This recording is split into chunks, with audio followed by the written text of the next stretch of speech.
Dear diary کے معزز دوستوں، میں ہوں حمزہ خان اور تمام دیکھنے اور سننے والوں کو السلام علیکم۔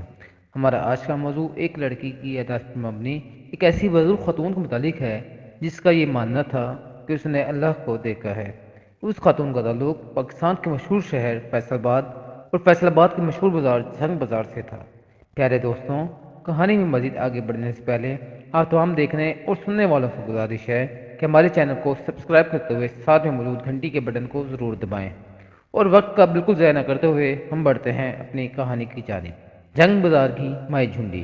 اس لڑکی کا کہنا ہے، میں اتنی دنیا پھری پر جنگ بازار کی مائی جھنڈی کے سوا کوئی ایسا نہیں ملا جو ٹھوک بجا کر کہتا ہو کہ اس نے اللہ کو دیکھا ہے۔ مجھے نہیں پتا کہ مائی جھنڈی کون تھی، کافر، پاگل، جاہل یا پھر کوئی مجذوب، پر میں نے اسے بڑے یقین سے بار بار کہتے سنا کہ اس نے اللہ کو دیکھا ہے۔ وہ کہتی تھی کہ میں نے اللہ کو دیکھا، اللہ نے مجھے دیکھا، اور وہ ہنس پڑا۔ وہ پرانا دور تھا، لوگوں کا کم پر دل بڑا تھا، اتنا بڑا کہ کیا خبر اس میں واقعی اللہ پاک رہتا ہو۔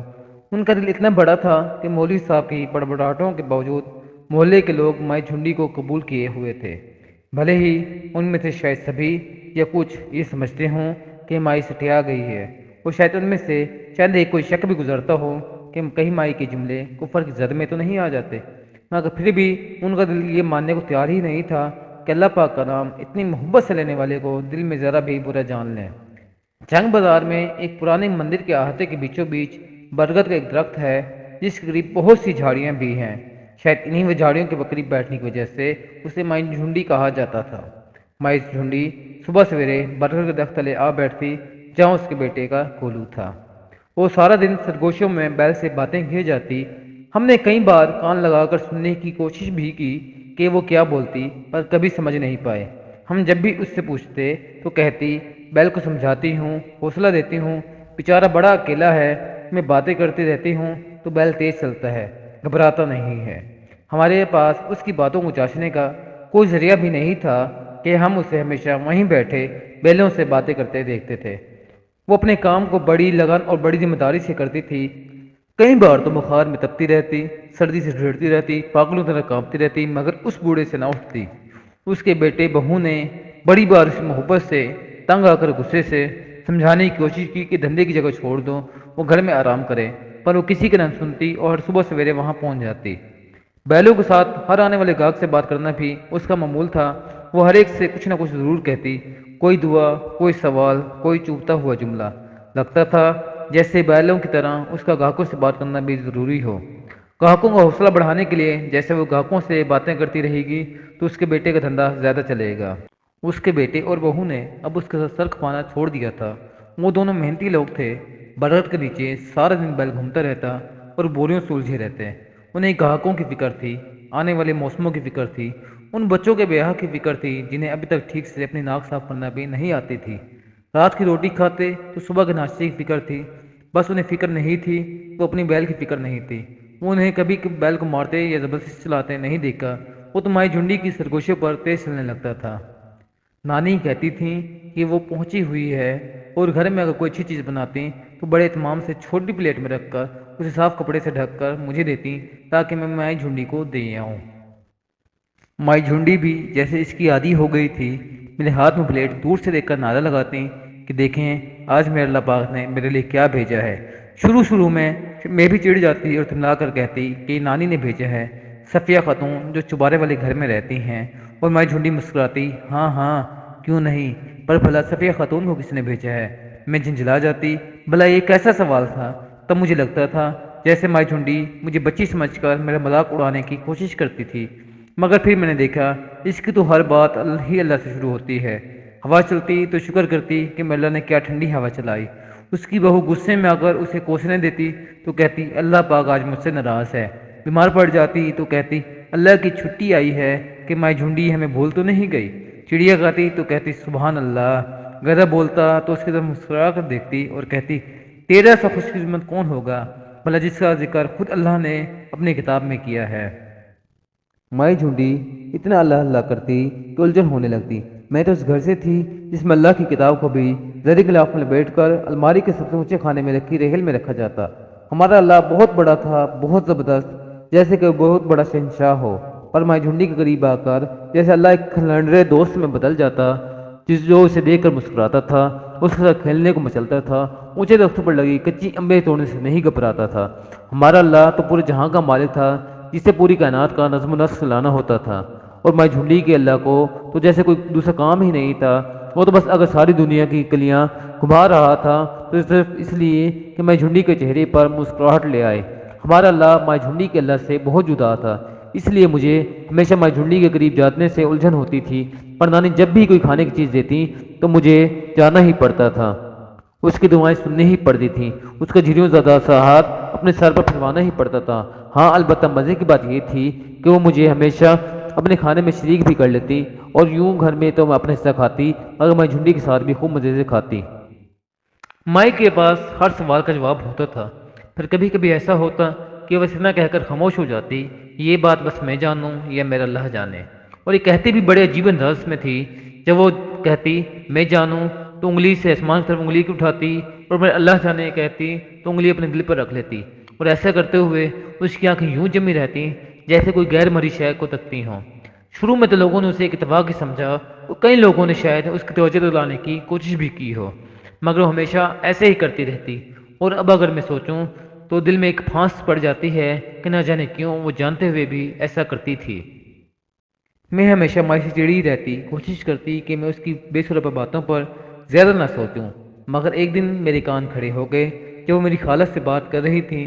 خالہ نئی نئی یونیورسٹی گئی تھیں اور فلسفہ پڑھتی تھیں، اس لیے سارا دن علمی بحث میں الجھنا ان کا شوق تھا۔ اس دن انہوں نے بڑے تحقیر انداز سے مائی جھنڈی سے پوچھا، مائی تجھ میں اور تیرے اس بیل میں بھلا کیا فرق ہے؟ مائی جھنڈی نے بولا، فرق تو ہے بیٹا، ہیں تو دونوں ہی اللہ کی مخلوق، پر ہے فرق تو ہے۔ فرق ہمارے ٹانگوں دماغ یا پھر بولنے کا نہیں بلکہ کسی اور شے کا ہے۔ دنیا دیکھنے کے لیے جانوروں کو شیشے کا ٹکڑا ملا ہے اور ہمیں عدسہ ملا ہے۔ تو بھی سوچتی ہوگی بھلے شیشے کے ٹکڑے اور عدسے میں کیا فرق؟ مائی نے بھی کہاں کا ٹکڑا کہاں لگا دیا، پر فرق ہم میں اتنا ہی ہے۔ شیشے کے ٹکڑے سے دنیا کا دیکھو تو کیا ہوتا ہے؟ کچھ بھی نہیں، بس منظر تھوڑا سا دھندلا جاتا ہے۔ شیشہ رنگدار ہو تو عجیب سے رنگ بھر جاتے ہیں، اور اگر دنیا کا سب سے شفاف شیشہ بھی مل جائے تو بس منظر کہو بہو ویسا دکھا دیتا ہے جیسے کہ وہ ہے۔ پر میرے اللہ سونے نے تو کہہ دیا کہ دنیا دھوکہ ہے، پھر اسے کھلی آنکھوں سے دیکھ کر بھی کیا ملے گا؟ جانور شیشے کے اس ٹکڑے سے دنیا دیکھتے ہیں اور مٹی میں مل کر مٹی ہو جاتے ہیں، دھوکے میں مل کر خود بھی دھوکہ ہو جاتے ہیں۔ پر انسان کی تو بات ہی دوسری ہے۔ انسان کو دیکھنے کے واسطے شیشہ نہیں، طرح طرح کے عدسے ملے ہیں۔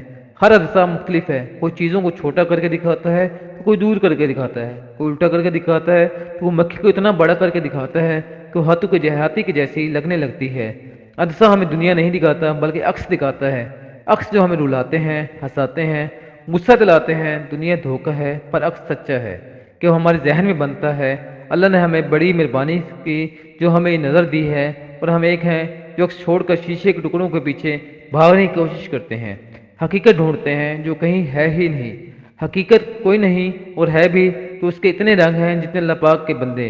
ہم دو جمع دو چار کرتے ہیں اور بڑے خوش ہوتے ہیں کہ ہم نے سچ ڈھونڈ لیا، پر دو تیری آنکھیں دو میری آنکھیں مل کر چار تو نہیں ہوتی نا، انہیں جتنا بھی جمع کر لو، پر سچ یہی ہے کہ دو آنکھیں تیری رہیں گی اور دو میری۔ تیری دو آنکھوں کبھی اس محبت سے میرے بیل کو نہیں دیکھ سکتی جس سے میری آنکھیں دیکھتی ہیں۔ جانور کے سامنے اس کا بچہ مر جاتا ہے پر وہ روتا نہیں۔ جانور کے سامنے اس کا پورا جنگل جلا دو پر اسے سمجھ نہیں آتی کہ اس کا کیا چھن گیا ہے۔ یہ ہماری نظر ہے جس سے ہم چیزوں کو سمجھتے ہیں، اللہ پاک کی حکمت کو سمجھتے ہیں، اس سے باتیں کرتے ہیں۔ جب ہم روتے ہیں تو سمجھو کہ وہ ہم سے بات کر رہا ہے، اور جب ہم ہنستے ہیں سمجھو وہ ہمارے ساتھ ہے۔ شیشے کے ٹکڑے سے دیکھو گے تو آر پار نظر آئے گا، اور عدسے سے دیکھو گے تو عکس نظر آئے گا۔ دنیا اصل نہیں، دنیا عکس ہے۔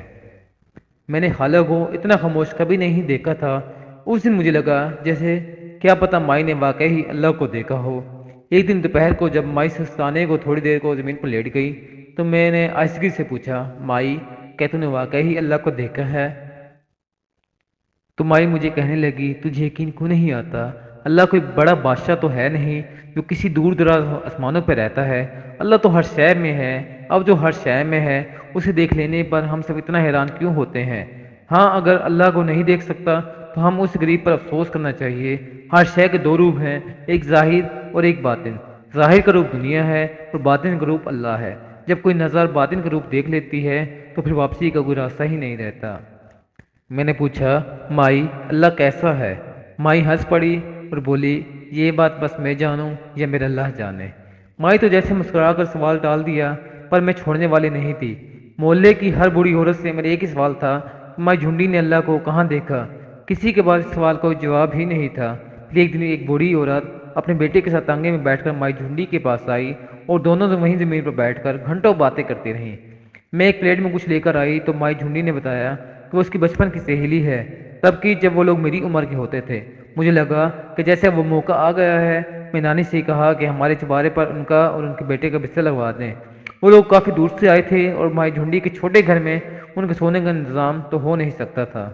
رات وہ بستر پر لیٹی تو ان کا بیٹا لیٹتی ہی سو گیا، مگر میں ان کے پاس بیٹھ گئی اور ادھر ادھر کی باتیں کرنے لگی۔ پھر پوچھا کہ مائی جھنڈی ہمیشہ سے ہی ایسی تھیں یا پھر اس وقت بدلیں جب انہوں نے اللہ کو دیکھا؟ وہ مسکرائیں اور کہا، مجھے نہیں پتا کہ اس نے اللہ کو دیکھا یا نہیں، پر وہ ایسی نہیں تھی۔ دلی میں تو ہم دونوں شیطان کے چرخے تھے، پورا محلہ ہماری شرارتوں سے تنگ تھا۔ پھر پاکستان آنے کی ڈھنڈیاں پڑی، ہماری جیسے دنیا ہی بدل گئی۔ ہم دونوں ایک ہی ٹرین پر پاکستان کو چلے، پر مختلف ڈبے تھے۔ راستے میں کہیں ٹرین آہستہ ہوئی تو بہت سے بلوائی پچھلے ڈبوں پر چڑھائے اور لوگوں کو دل دلانے والی چیخیں ہمارے ڈبے تک آتی تھیں۔ میں نے لوگوں کے چہرے پر اتنا خوف کبھی نہیں دیکھا تھا۔ مائیں دونوں ہاتھوں سے بچوں کے کان بند کرتی تھیں کہ وہ ڈر نہ جائیں، مگر میرے کان ان چیخوں کے بیچ بھی اپنی سہیلی کی آواز کھوجتے تھے۔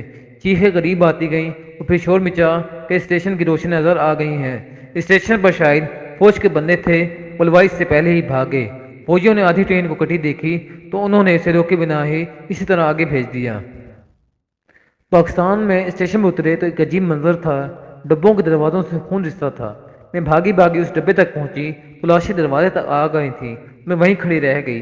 میرے ارد گرد بچے کچھ لوگ اپنے بچے، بوڑھے اور سامان لیے کیمپ کی طرف جاتے تھے، اور ایسے میں نے اسے دیکھا جو ایک جوان لڑکی کی لاش اپنے ہاتھوں پر اٹھائے ڈبے سے اتر رہی تھی۔ اس کا پورا جسم خون میں ڈوبا تھا، پھر بھی وہ بڑے سکون سے چل رہی تھی۔ میری سہیلی جب پاکستان کی سرزمین پر اتری تو اس کا اثاثہ بس ایک لاش تھی۔ اسے بہت سے لوگوں نے سمجھایا کہ لاش چھوڑ دو۔ کسی نرس نے اس کے جسم پر اس کے خون پر مرہم لگانے کی کوشش بھی کی، مگر اس نے سب کے ہاتھ سے ڈھک دیے۔ کیمپ کے باہر جب لاش کو دفنایا گیا، وہ 3 دن تک اس قبر کے سرانے بیٹھی رہی اور پھر چپ چاپ خیمے میں آ گئی۔ پر وہ خیموں میں کسی مہاجر کی طرح نہیں بیٹھی، بلکہ پہلے ہی دن سے کام کرنے لگی، خدمت کرنے لگی۔ ہر وہ کام جو کوئی دوسرا نہ کرتا میری دوست کرتی۔ ایک دن ہم دونوں سونے کو لیٹے، اس نے کھوئے کھوئے لہجے میں مجھے بتایا، پتہ ہے میں نے اللہ کو دیکھا۔ اس نے مجھے دیکھا اور وہ ہنس پڑا۔ مجھے لگا جیسے وہ سٹھیا گئی، پر وہ بولتی رہی، انسان بڑی کملی مخلوق ہے، ہاتھ سے تلوار میرے روکنے کی کوشش کرتا ہے۔ ہمارے ڈبے میں جب شور اٹھا، مرد دروازے کی طرف بڑھے تو وہاں کوئی نہیں تھا، بس ہوا میں تیرتی ہوئی تلواریں تھیں، بھالے تھے۔ کوئی ہوتا تو اسے روکتے بھی، اب بھلا کوئی خالی ہاتھ تلوار کو کیسے روکے؟ لوگ کٹ کٹ کر گرتے رہے، کونوں میں سمٹتے رہے، پر سیدھی سی ٹرین میں بھلا کونے ہی کتنے تھے۔ مجھ پر بھی برچھی لگی، میں گری اور میرے اوپر ایک دوسری لڑکی گر گئی، کچھ ایسے کہ اس کی بڑی بڑی آنکھیں مجھے دیکھتی رہیں، آنکھیں جن میں تکلیف تھی، خوف تھا، آنکھیں جو سہمی ہوئی بلی کی بچے کی طرح اپنے ہی جسم میں سمٹ جانا چاہتی تھیں۔ چیخیں اب کم ہوتی جا رہی تھیں، تلواریں اب لاشوں کے بیچ سانس لے رہے جسم ڈھونڈتے تھے۔ جہاں زندگی کی ایک ہلکی سی رمق بھی دکھائی دے تو اسے سینے میں چاقو کا پورا پھل گھسیٹ دیتے۔ ایسے میں کسی نے اس لڑکی کے جسم پر ایک برچھی ماری۔ میں نے اس کی آنکھوں میں اتنی اذیت دیکھی کہ جس کے سامنے پوری دنیا کی تکلیفیں چھوٹی پڑ جائیں، اذیت جس کے بعد آپ کا جسم پر سانس لینے پر، زندہ رہنے پر کوئی دعویٰ نہیں رہتا۔ دعویٰ رہتا ہے تو بس ایک چیخ پر، جو اتنی اذیت کے بعد تو آپ کا حق بن جاتا ہے۔ حق جیسے ظالم سے ظالم قاتل بھی دینے سے انکار نہیں کر سکتا۔ وہ آنکھیں اتنی پھیل گئیں کہ ان کے کونے سے خون کی لکیر نکلنے لگی۔ وہ چیخی نہیں، شاید جانتی تھی کہ اگر وہ چیخی تو سب متوجہ ہو جائیں گے، اور وہ اب اپنے آپ کو تو نہیں بچا سکتی تھی، مگر وہ اپنا آخری حق چھوڑ دیتی تو شاید قاتل مجھے بھی قتل کر دیتے۔ وہ چپ رہی اور اس نے ایسا دم ساتا کہ مجھے خوف آنے لگا، اور پھر میں نے اس کی پھیلتی ہوئی پتلیوں کے بیچ اللہ پاک کو دیکھا جو اس لڑکی کو لینے خود آیا تھا۔ اس نے بڑی محبت سے لڑکی کو اپنے ہاتھوں میں تھام لیا اور ایک لمحے میں نظر اس سے ملی۔ میں نے اسے دیکھا، اس نے مجھے دیکھا اور پھر وہ ہنس پڑا کہ اس نے میری سوچ پڑھ لی تھی کہ بھلا میں اتنی اہم کب سے ہو گئی کہ مجھ پر مہربانی کرنے والی لڑکی کو لینے خود اللہ پاک آیا۔ وہ ہنس پڑا جیسے کہتا ہو کہ میں تو ہمیشہ سے ہی تیرے پاس تھا اور تم نے کبھی مجھے دیکھا ہی نہیں۔ وہ بزرگ جو یہ کہانی سنا رہی تھی ان کی آنکھوں میں آنسو تھے اور وہ بولتی رہیں۔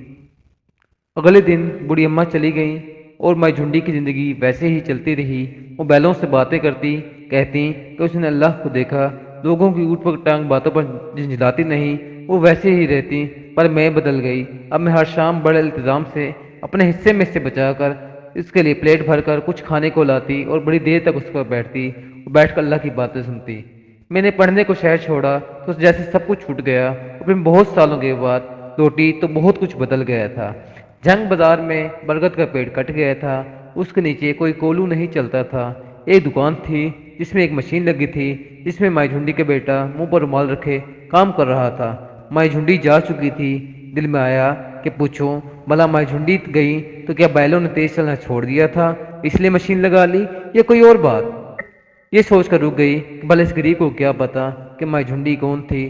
اتنی بڑی دنیا میں نے مائی جھنڈی کی سوا کوئی ایسا نہیں دیکھا کہ ٹھوک بجا کر کہتا ہو کہ اس نے اللہ کو دیکھا ہے۔ پیارے دوستوں، کہانی پسند آنے کی صورت میں ہمارے چینل کو سبسکرائب کرنا مت بھولیں اور جتنا ہو سکے اسے شیئر کریں۔ اور یہ افسانہ اسد علی کی کتاب جو تتلیہ کا حصہ ہے جسے فنکشن ہاؤس پبلیشرز لاہور سے حاصل کیا جا سکتا ہے۔